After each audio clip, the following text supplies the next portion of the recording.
Hi Lux Dolls, welcome back to my channel. So today I decided to do my own pixie cut at home.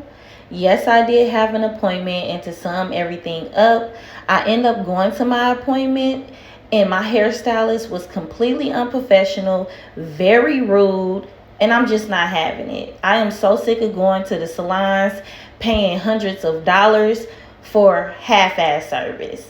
So I decided to go home and do my hair myself. So the first thing you want to start off doing is getting you a relaxer. Yes, you have to have a relaxer if you have a pixie cut.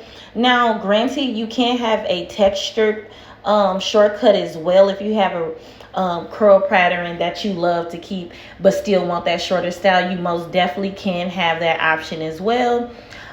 With my hair, I always perm my hair, so I'm just going in putting in my relaxer today.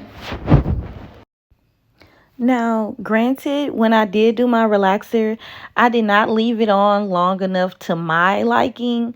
Yes, my roots were straight, so it worked out perfectly fine.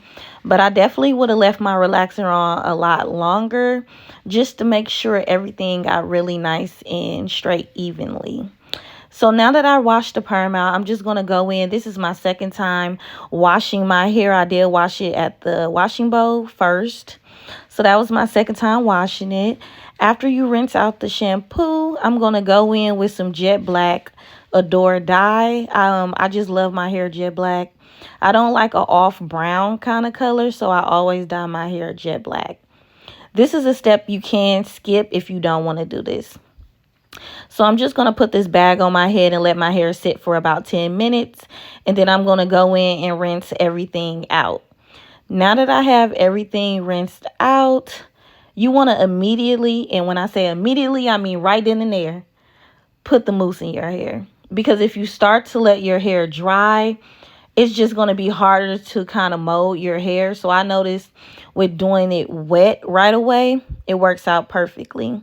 You also want to add a generous amount. Don't be scared to use a lot of foam. Foam really doesn't harden your hair or do anything, especially the Nairobi foam. I think that's how you say it. That one works really good, so I suggest that one.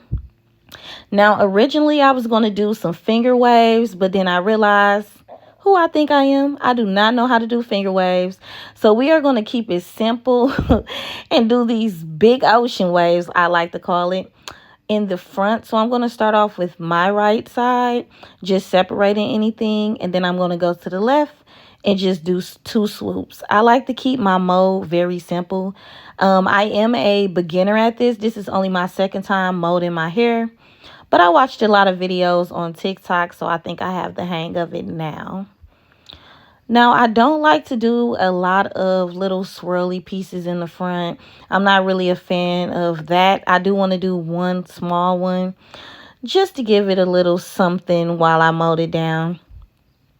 So I'm just going to make sure I have everything nice and flat. Don't forget about the back. Make sure that is just laying completely flush against the head. You can wave the back if you know how. Me personally, I do not know how, so I left it flat. So as you can see, I am done with my mold. This is how it's looking. I think it came out pretty cute and, neat.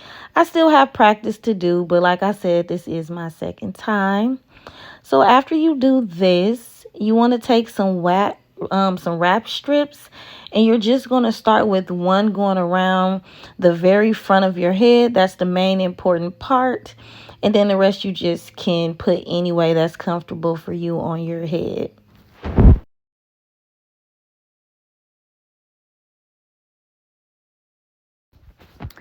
So after you have all the wraps on your head to your liking, I am going to go in with my silk scarf.